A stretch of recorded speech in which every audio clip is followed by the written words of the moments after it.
Hello everyone and welcome to episode 22 of Kazcast. Today was really cool. I was on the road. I went out and ventured out and it was a lot of fun. And I spoke with Duncan Starr Boltt, who is the owner and coach down at Crossfit Stags and Does, which was the first Crossfit gym in Cambridge. Really nice guy, very knowledgeable. He's been in the fitness industry a long time. And then turned his talents and his knowledge to CrossFit. He's done an amazing job. His gym is incredible in terms of how it looks after its members. After speaking to Duncan, it's very obvious that he's created a amazing client base and an amazing community of people down at the gym. So I can't really praise him enough for how much effort and work that he's put into the gym, and he's created something very special. So we spoke about lots. We spoke about mindset, we spoke about mindfulness, we spoke about the importance of community, how healthy that is. We spoke about CrossFit, the programming down at the gym for CrossFit, as well as the CrossFit Games, and overall health and fitness and recovery and looking after yourself. So Duncan offered some really, really great advice as well. So I think you guys will really enjoy this episode. It was a lot of fun. I do apologise for the first minute. It's a little bit noisy, but bear with us as it does get a lot quieter. So I think you guys are really going to enjoy it. So give it up for my guest, Duncan Starr Boltt. There are no constraints on the human mind. No walls around the human spirit. No barriers to our progress except those we ourselves erect. Make your life a story worth telling.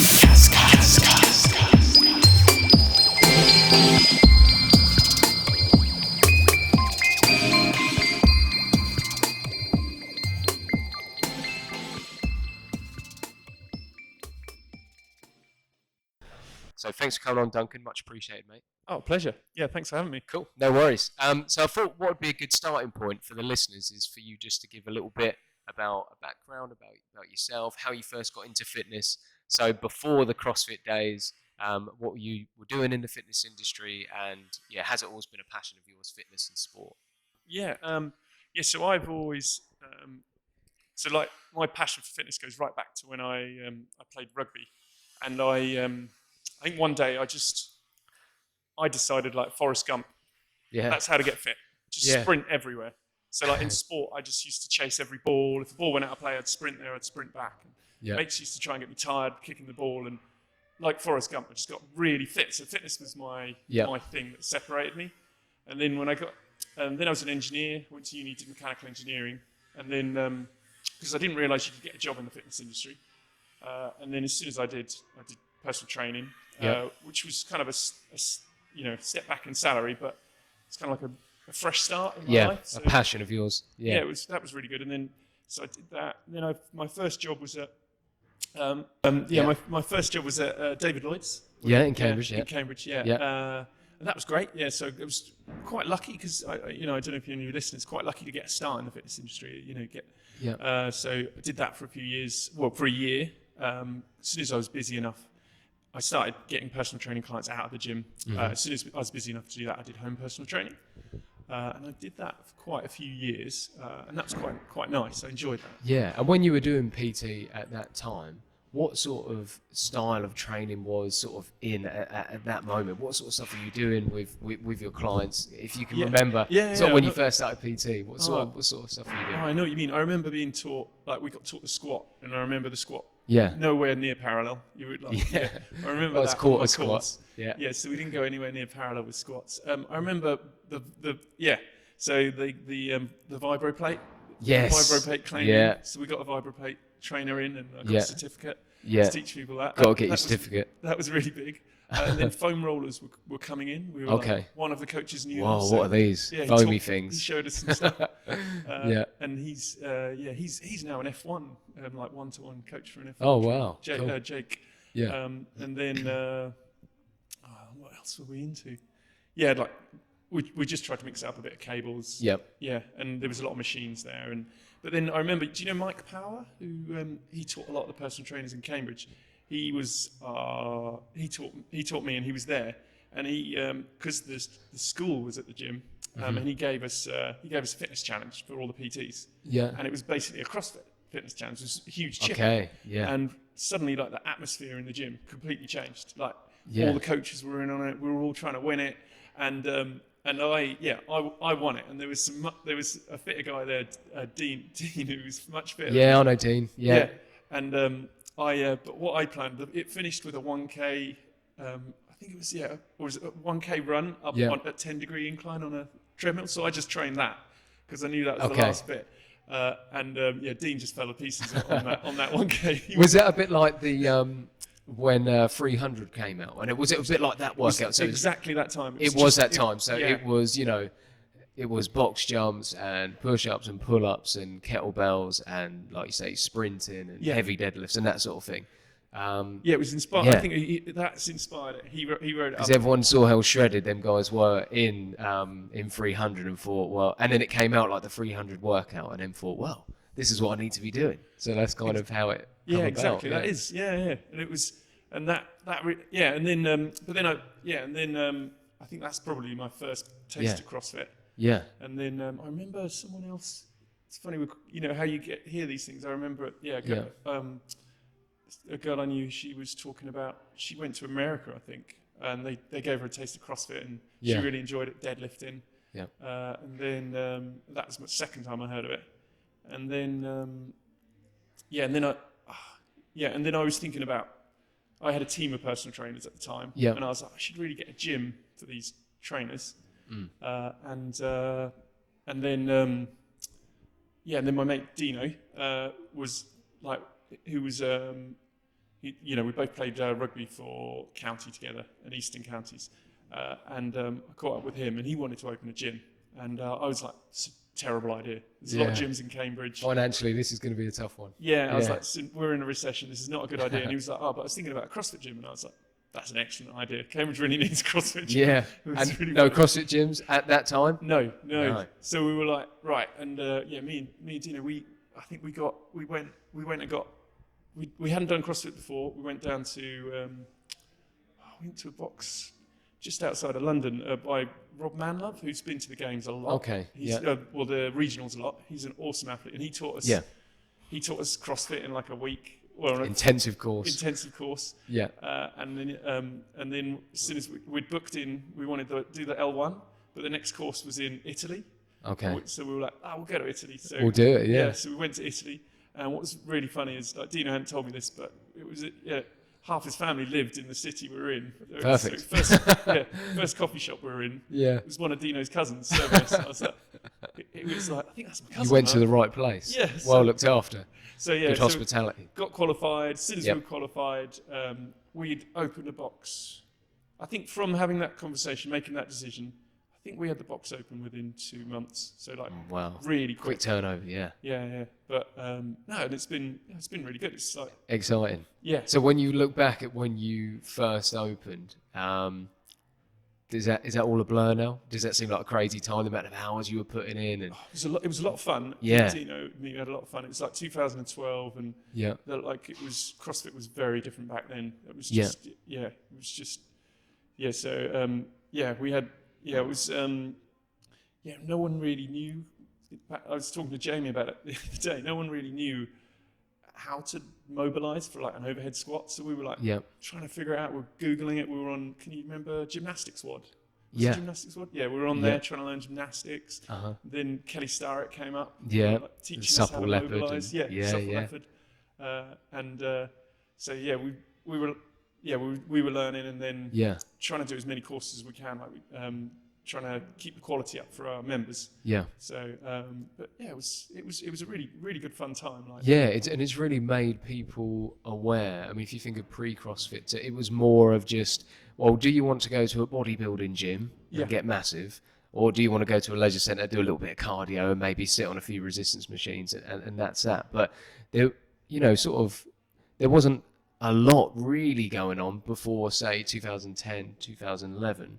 Yeah. where there wasn't much of an in between, and especially for especially for people that wasn't confident in a gym, they would have no confidence about performing any weightlifting movements, picking up a heavy kettlebell, Yeah. or they'd have no confidence about jumping on a box or tackling, some like gymnastic movements or anything like that.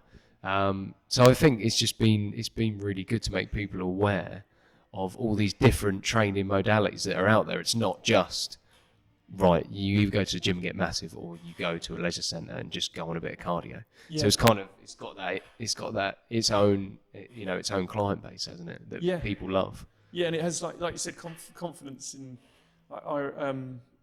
That's one thing we really specialise, but I think CrossFit does, and a lot is like any gym, I suppose. Once you teach someone how to move well and how to get fit, and that they're good at stuff, that really changes their confidence. And, Yeah, for sure. And yeah.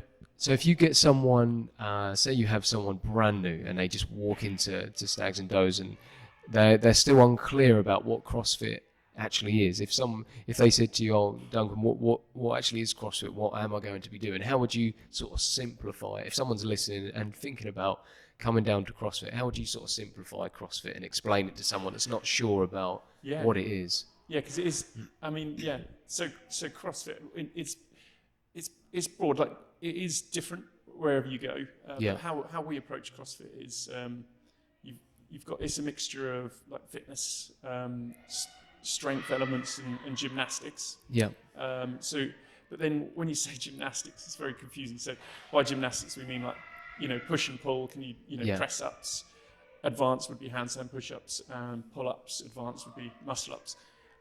So that's the mixture is, fitness, strength, and gymnastics. Yeah. But how what differentiates CrossFit, I think, is it's the coaching. So your classes, it's how the class is kind of structured. Is the first half of the lesson is a little bit of flexibility and a warm-up, and then we really coach people and teach them strength. So your training plan's taken care of by us. So we've got strength elements in every day. There are also skilled strength elements that we teach you. We make sure you're really in the right position for things. If you're not, we move you around and we explain why. And then we make sure your strength's developing, but safely. So it's a bit like having personal training, that you're in a group environment. So that lowers the price, but also because and lowering the price also means it's more sustainable, more long term. But also in that group environment, you've got that community spirit, and that's what's really special. Is because like with PT, like I get much more cancellations with personal training than I do with the CrossFit gym, because they're coming to a community. So this is like supposed to be one of their funnest hours of the day, and it often is. And so they come in to see their friends, to see us, and the pace of the class as well is fun. Like first 40 minutes is actually quite slow, quite steady, lots of time to chat, and then the last bit's a real bit of fun, fitness test. You go hard, and then high fives at the end. So that's awesome. So that's roughly how I'd say. That's really cool. Sense. Yeah, definitely, and it does really tap into that.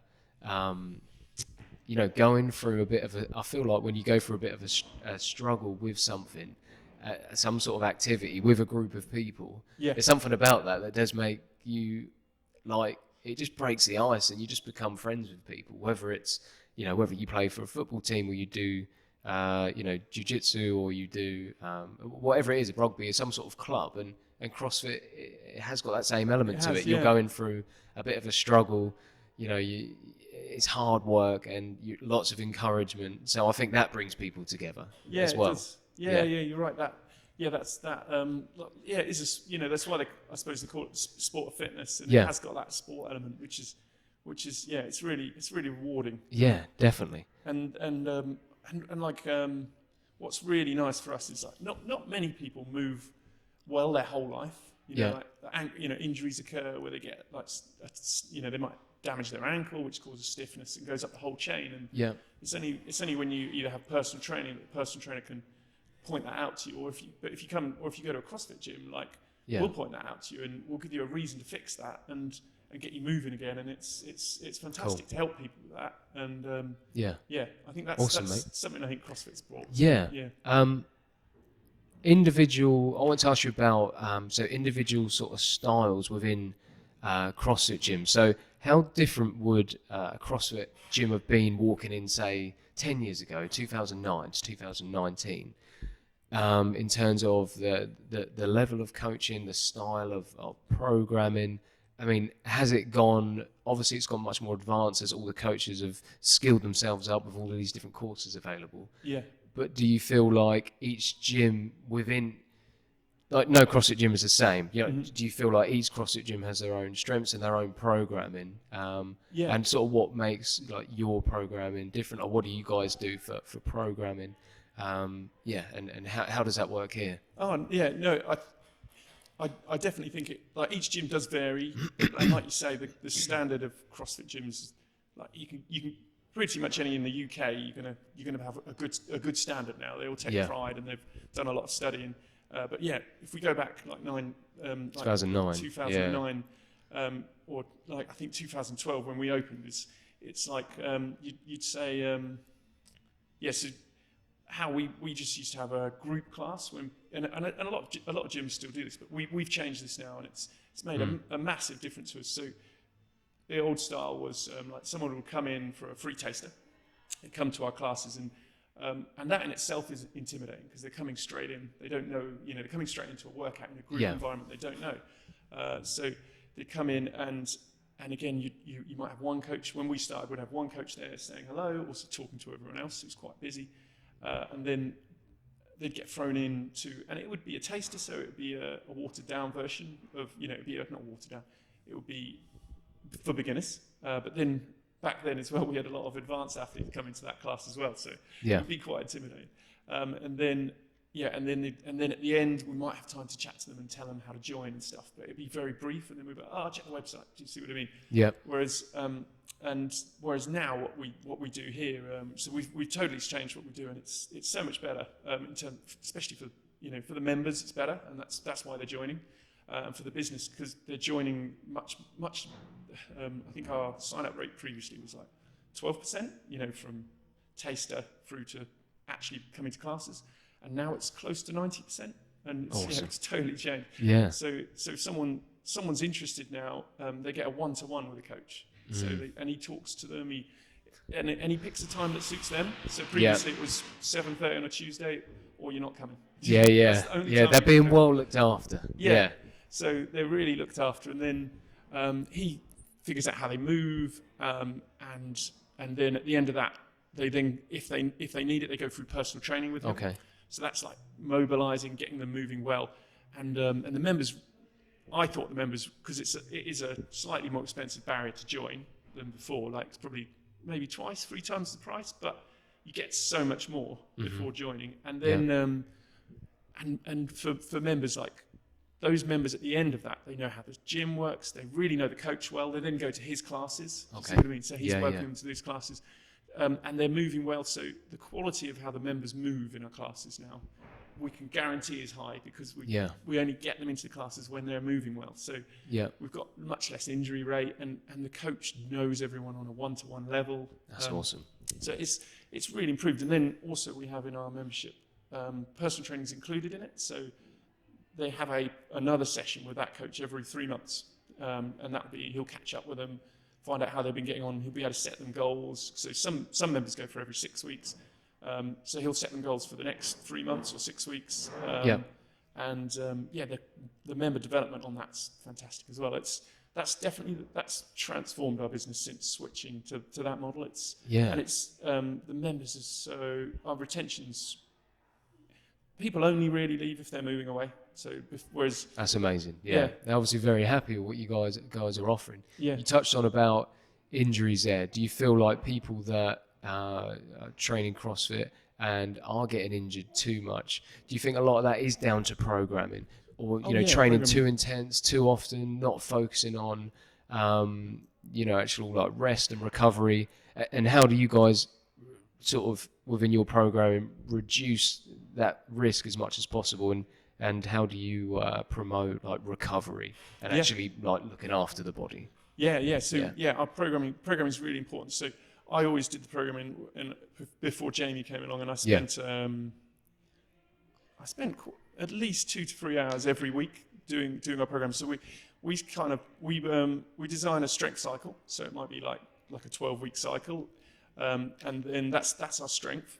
And then on a weekly basis, we fit that around workouts and and how like in terms of injuries, how are the members feeling? So we'll deload. We might slightly if their arm, because we know and we're adapting it every week. We'll know if the members are a bit sore, if we did a bit too much arms that week, so we can adjust that. Yeah. But in terms of like injury prevention, so that's one of the reasons I picked Jamie. Is he is very much he's very much thinking about not injuring our members, what's best for their health. And I think that's definitely somewhere where every gym will differ. Like some gyms are very competitive; they're all about their top athletes, getting them to the games. Do you see what I mean? Whereas we're all about we want our top athletes pushed and getting to competitions. So we do have we have competitors classes. We have a competitors coach who very much looks after them, make sure. That's brilliant. So, that's really cool, because that's one thing I was going to ask you about. Do you have separate programming for people that want to do CrossFit for health and fitness and just longevity? They want to work on their strength and their mobility and just general health and fitness to train on a full-time basis, or do you have programming that is and it sounds like you do, that is catered to guys that come in, or guys and girls that come in and they want to compete and they want to really push themselves and they want to go to competitions? I mean, but there sounds like you've got we have that element, so separate part to it. So our programming is also, we want our members to feel like if they're so we have those elements in our program. Not completely separate though. It's not a separate. Yes, it's not completely separate. But then the competitors programming like our competitors coach will be like, if they're on he'll give them extra work. He'll be like, okay, this program's good for this, but we want you doing extra of this and extra of that, because that'll work on your strengths, if you see what I mean. But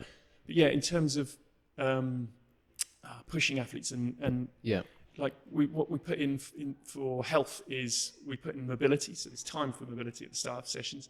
And we did functional Fridays for a while, which is very much functional movement. And it's funny when you say about the mobility, because before, like 10 years ago in pre-CrossFit, a lot of it, you wouldn't really hear that word. You would just hear flexibility, but not mobility. So could you briefly, if people aren't sure about the difference between the two, could you talk a little bit about sort of mobility and why is good mobility so important, especially with CrossFit?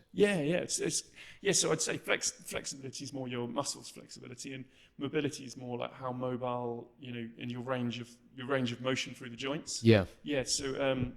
So a lot of mobility is more focused on like ligaments and tendons and joint motion. So we're looking at your range.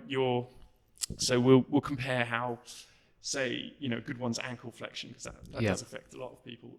How far can your knee come over your toes, and what's happening to your foot when that's happening. So it's, if your knee goes over your toes but your whole foot collapses, then that's not a useful mobility. So we'd then have to get you some arch strength in there and re-educate you really that that you need your arch engaged when you're going to that position. So it's sort of, you've got that mobility, and mobilizing is more like foam rolling, and then active stretching, like so you could be on a foam roller with a bar overhead, opening up your thoracic spine. Cool.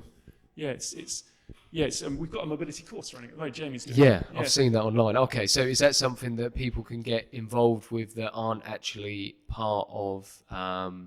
Do you have to be a member to access the course, or can you come along and do one of these mobility blocks of courses? Yes. So that's open to everyone, and we've got, I think, half the course. No, I think three aren't members. So cool. So we've got 5 on there, but that's a really nice size. For so we can really give them quality. And people must learn a lot about their bodies because you're specifically just focusing on mobility for that block. There's 6 weeks, so it's once a week, and he gives them homework, and he does before and after. Just move.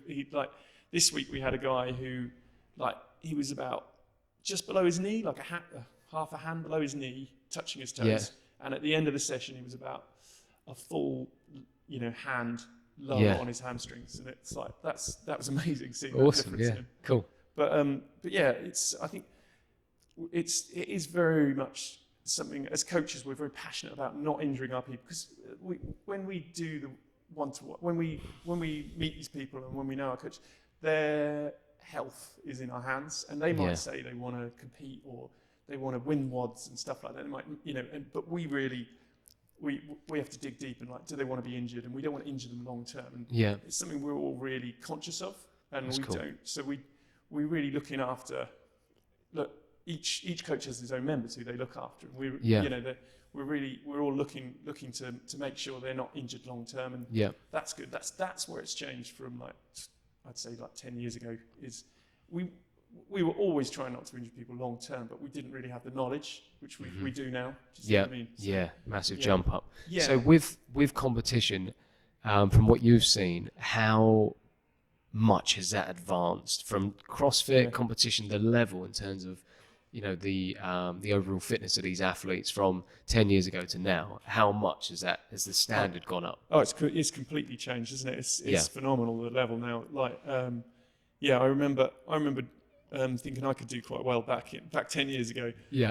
There's no chance now. It's such a high level, such a high standard. The athletes, they've really, I think they've learned a lot about how hard and how far you can push the human human body to like, that hasn't really been done before on that on that often, like, sports are like one thing, so you're just trying to get quicker. Whereas they've tried to do everything. Exactly. It's amazing. So because I don't know about the actual stats of it, but I know when was it 2012, 13, 14? Like Rich Froning won like 3 in a row. Was it kind of then? So like 5 years ago. So are all his times and stats, are they all still holding up now, or are they, like, if you took him then and put him in like the 2020 games next year, would he still be there and thereabouts? Really interesting one, because I've never seen anyone. He's like Federer. Yeah, he's like the Federer of CrossFit. How he moves so well. Yeah. So I think his times then would be beaten by the athletes now. But, but I think if he was that age now, he'd still be winning it. I think he's just built for CrossFit. It was like he was destined to do it. He's just amazing at everything. That's really cool. So where do you see like the CrossFit Games going in the future? What have you heard anything about the direction of it, or are the events going to be changing?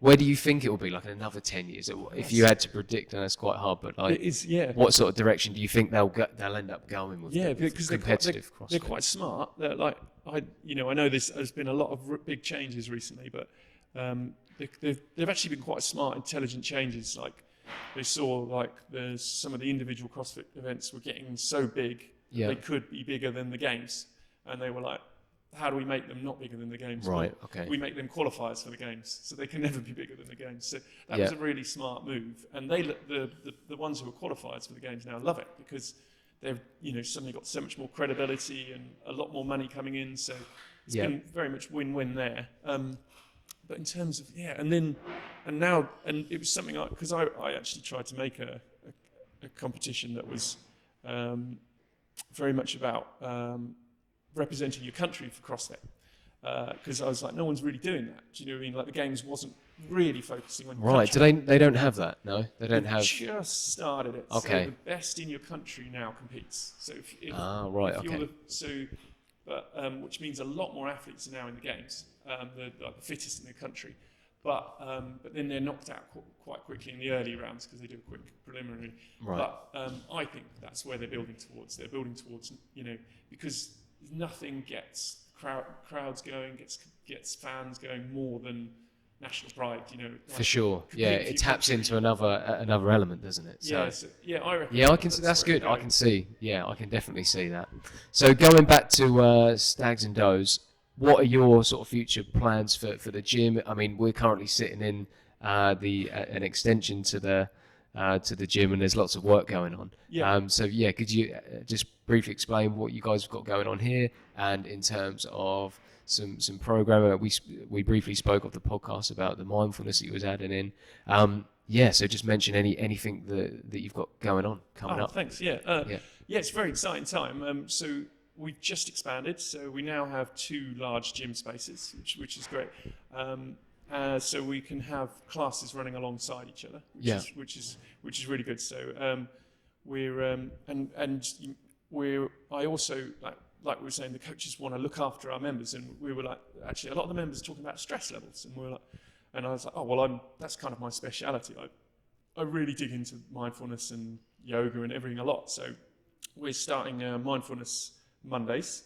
We're going to start and the purpose behind that is like to create, if a lot of people might think mindfulness, they want to do it, but they don't know anyone else who's doing it. Yeah. But if we're like, no, mindfulness is cool, we're doing mindfulness, then it makes it easier for people to do mindfulness. And then also they're like, oh, so and so's doing mindfulness. It kind of helps you to stick to it. So we're going to do that. So that's really nice. So we're going to start developing that healthy mind part of the gym, which is really great.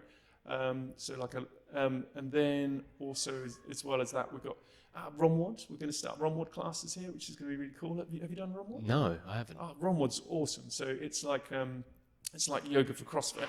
Oh, okay. Yeah. 12. It's a website, and you do 12 minutes of yoga, like deep, like 2 to 4 minute stretches. It's like really tough. Right. Okay. Stretches. Yeah. But it's really coolly done. It's well programmed. Yeah. And it does get you massively mobile. It's like completely changed how I move ROMWOD. So we're going to start doing that probably two times a day. So for our members, just so after a class, they can just. Yeah, I was going to say, is that something that will be incorporated before or after a class? Yeah. Yeah. So that would be really good. So it's just, we're going to probably get a projector screen just after the class. We'll just say, oh, ROMWOD's on if you want to go through. And that's really cool. So that's good. It's another kind of mindfulness thing as well. It's very relaxing. Well, it just links it in, doesn't it? And would you say that yoga in particular, or hot yoga, does that go really well with CrossFit? If you're training CrossFit and you are suffering from a few injuries or some tightness in the body, would you say yoga goes well with CrossFit to do those as a pair? Yeah, definitely does. And we've got Hot Pod just across from us as well. Oh, cool. Which is quite cool. And they are, so a lot of our members go down there, and I think it's like overhead mobility is one of the big factors in CrossFit that affects a lot of people. Yeah. And yoga is excellent for that, for activating your, like the downward dog. For that. And it just highlights it so badly. Like I remember in yoga, holding my arms above my head. There's no cheating, is there? There's no. It's you can do it or you can't. That's the great thing about it. It, like I say, it highlights your weaknesses right there and then. So, So we're like down this estate. It's quite cool. Like so when we first came, we were the first fitness place. We've got jiu-jitsu place down this estate. There's another gym on the jiu-jitsu place. And we've got Hot Pod Yoga, and apparently we're going to have another massage place soon. So cool. It's really good. And the little gym. Loads going on. The gymnastics. Yeah. Just around the corner. So. Yeah. But in terms of growth here, we're going to get. We've got endurance classes. So we were talking about recovery. So we now have classes that are there's no impact. They're rowing, running, and air biking. Okay, cool. And I thought they wouldn't be that popular, but they're hugely popular classes. Awesome. So, people love the challenge, and like if you're obsessed with working out and you need something on your day off, that's a good one to do. Yeah, it's still a good one to come to. Like but another thing we can control, in terms of injuries. Well, I think about it because I was just saying working out on your day off. We do tell members like don't come 6-7 days a week, and we will tell members to back off and stuff like that. So, because that's important as well. What would you say, just in brief, like what would be a good balance throughout a week, do you think, to train CrossFit, to get your recovery in, that would promote longevity, being able to maintain? What do you think a good sort of balance is? Yeah, I'd say like to start with, probably 3 times a week. Yeah. And then once you build up your volume again, you could go to 4 times. But then you do need, like you say, you need balance. So like something else, I think playing a sport's very healthy as well. So it's fun. It's just that play element and just enjoying yourself, whatever it is, whether it's ultimate frisbee or could be absolutely anything, But like you say, definitely something where you're moving and using your. I like to play basketball, and sometimes I go up to judo, and it's fun to do those, to get out of the gym sometimes, and like you say, and do those different activities, and also you then find that by doing your training, it enhances your sport, and you're able to Yeah. move better and able to enjoy that more as well. Which is cool. No, it's great you're saying that. That is actually something I think that's where I want us to have like a sport that we all play as a group once a week. It's that play element. Brilliant. It's just it's good for you, and not just physically, but just mentally. And it just a lot of people lose that sense of just fun as well, and enjoying exercise and training, and which is important. And like, awesome, mate. Why do people come to the gym? They're like, oh, we come to the gym to improve our sport, and then you drop your sport, you stay in the gym. Yeah. People can forget that sport. So hopefully, we'll get some sport played here, and people out in the park throwing the frisbee. But any training that gets people out of just plodding along on a treadmill with headphones in, thinking that this is the only way to go come January. I've got to get myself on an exercise bike or a treadmill, and I've got to follow a very boring program. And this style of training it's just a whole different thing, in terms of, like you said, about it's a community, you're making friends, you're having a laugh, it can add so much to your life than just you get down a leisure centre and just put your headphones in and just crack on. This is a whole different thing. It's like a lifestyle, and it can really, I believe that it can really just enhance your life so much by adding in this style of training. Yeah, thanks. I definitely noticed. And actually, what you mentioned there is, I think, when people are traveling, going to new cities and things like that, it's an avenue to make really good friends. It's quite hard to make good friends and come into a healthy You do find community. that as well in these sort of communities. You do find you does sort of attract a lot of people from different parts, and especially here in Cambridge, but from different parts of the world. So all of a sudden you come in, and then you make some really cool friends. And like I say, some people are traveling, they'll call by, train at your CrossFit gym, because it does have that community element, doesn't it? Mm-hmm. I'm sure, like, when you've been on holiday, you've gone into other boxes, and it's all very welcoming, and so it does really have that side to it that people don't realise that's out there. Yeah, and it's not just about intensity. It has so many other benefits. Yeah, and you have that. So you could have like someone who's like, I want to make health part of my life, and then coming into a community. Yeah. Again, you've got a community of healthy people. It makes that easier. You don't get that many cancellations, because people are not only looking forward to coming down to the gym to train and to get those endorphins going and feel better, but they're also come down to spend time with their friends and to have a laugh, and they don't want to miss out to see what they're up to. Yeah. So that's a really cool thing. It's great for the members. It's great for you. Like you say, they're well looked after. So that's awesome, mate. I love it. Yeah, you're doing some awesome stuff, man. And sounds like there's loads of exciting things to progress in the future. And you've done so well, because it's very tough starting up a gym, and it is, yeah. But you've got here now, and you've built a really good community. So good luck to you, man. Thanks. At the end of the podcast, I always finish with this area of inspiration, and I should have given you a heads up. So hopefully you'll be able to think of some stuff on the spot. But what it is, it's 3 areas of inspiration that you'd give advice to other people, and that they can sort of turn to. So a book or a audio book that you've listened to that you'd like others to have a read of, you think that would benefit, a film or a documentary, and then a person in your life that inspired you, or it doesn't have to necessarily be fitness related, so it's entirely up to you. So is there a book that you've read that you found that really helped you with your journey in fitness, or something you've read recently that you'd pass on to someone? Is there any books that there's some great books. It's hard to narrow it down sometimes. It is, you can name a couple if you want. I think one from if anyone's I'm trying to think. If anyone's interested in like happiness or anything like that, it's one I've read recently, which is just like Inner Engineering, which is like just a great, just really simplifies it. I find like a lot of in terms of happiness and peace, and like the books, like they make it really complicated, and they really dig into how your mind works, and and the past and the future, and it just makes it so simple. So that's like Inner Engineering by, I think it's Sadhguru. So awesome, mate. That sounds really cool. That's a really concise book as well. Makes it really simple. Okay.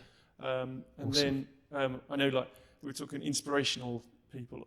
I mean, I can't, because I'm South African. Like Nelson Mandela in his book. It's just, I mean, what a guy! Like, I think what makes that so different is like he was in prison and he was made blind, and he was in prison for over half his life, and he came out and he didn't have any bitterness. He couldn't do anything.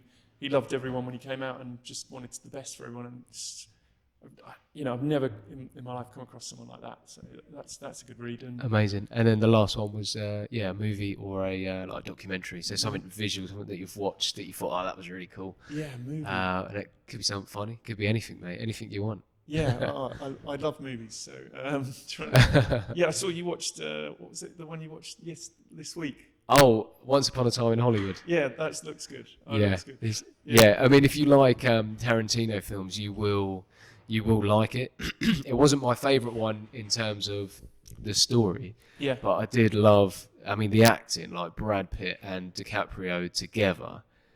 It's amazing. And the whole style of the film, it's the late 60s, early 70s in Hollywood, just like the clothing, the music, the way it's shot, it's very cool. It's it's a very cool film. Oh, nice.